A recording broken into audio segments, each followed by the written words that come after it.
যশোরের মনিরামপুর উপজেলার ঢাকুরিয়ায় জাতীয়তাবাদী দল বিএনপির চেয়ারপারসন ও সাবেক 3 বারের প্রধানমন্ত্রী বেগম খালেদা জিয়ার পরিপূর্ণ সুস্থতা ও দীর্ঘায়ু কামনায় এবং ইনকিলাব মঞ্চের মুখপাত্র প্রয়াত ওসমান হাদি রুহের মাগফিরাত কামনায় দোয়া মাহফিল অনুষ্ঠিত হয়েছে।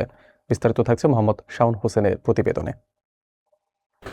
শনিবার বিকেলে ঢাকুরিয়া সরকারি প্রাথমিক বিদ্যালয় প্রাঙ্গণে ঢাকুরিয়া ইউনিয়ন বিএনপির অঙ্গ সহযোগী সংগঠনের উদ্যোগে এই দোয়া মাহফিলে বিএনপির সভাপতি জিএম মিজানুর রহমানের সভাপতিত্বে প্রধান অতিথি হিসেবে বক্তব্য রাখেন যশোর 5 মনিরামপুর আসনের বিএনপির ধানের শীষ মনোনীত প্রার্থী এবং উপজেলা বিএনপির সভাপতি অ্যাডভোকেট শহীদ মোহাম্মদ ইকবাল হোসেন।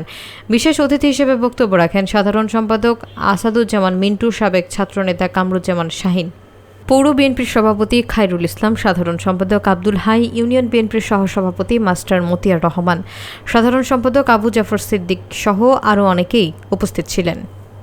আগামী ত্রয়োদশ জাতীয় সংসদ নির্বাচনে আমি ধানের শীষ মনোনয়ন নিয়ে বাংলাদেশ জাতীয়তাবাদী দলের মনোনয়ন পেয়েছি।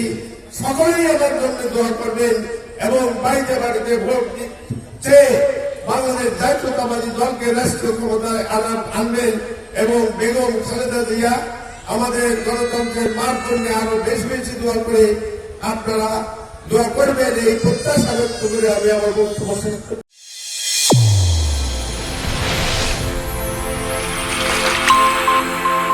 চ্যানেল A1 হৃদয়ের স্পন্দন।